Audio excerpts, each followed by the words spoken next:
The barriers to participation for the social-economic classes is that they do not have disposable money for sport.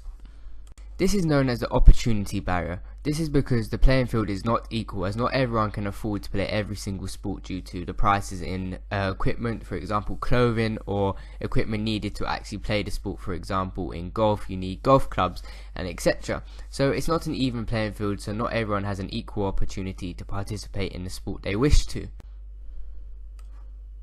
Another barrier to participation is time. People in the social-economic class tend to have less time available to dedicate to sport and leisure in comparison to others of higher standing or higher class, because they just can't find time to fit it into their schedule. Another barrier to participation is stereotypes. Stereotypes are a big thing in sport. They have been formed over the years and they may be based on tradition, gender, genetics or ethnicity. The second to last barrier to participation is exclusiveness. This means that certain sports are based for only certain classes of society, for example golf or horse racing.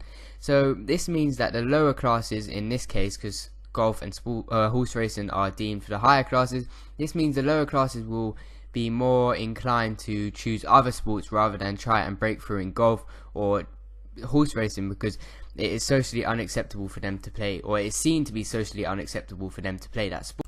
The final barrier to participation is discrimination. The socio-economic class is discriminated quite highly. Just for one example, the higher classes were allowed to hunt in the 18th century. Only the gentry were allowed to attend public schools, and only the middle class and above could afford bicycles. These are just a few forms of discrimination that took place against the socio-economic classes. However, there are solutions to overcome the lack of participation from the socio-economic groups in sport. So for example, we could use advertising or role models to promote the sports and get people involved. We could also reduce the cost of the activities, because many activities are expensive, and we have already identified that one of the main problems is cost. Thirdly, you can use sample sessions or tasters just to get people aware of the sport and see if they enjoy it.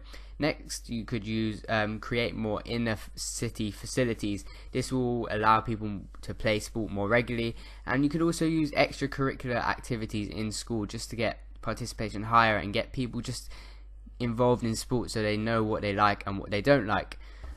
There are also charity organisations such as Sport England who have created initiatives to get people from the socio-economic classes involved in sport. For example, in 2000 they initiated the Sport Action Zone Trust, which is designed to bring the benefits of sport to deprived communities. They do this by developing a wide network of schools, sports, clubs and other voluntary groups working together to provide more opportunities.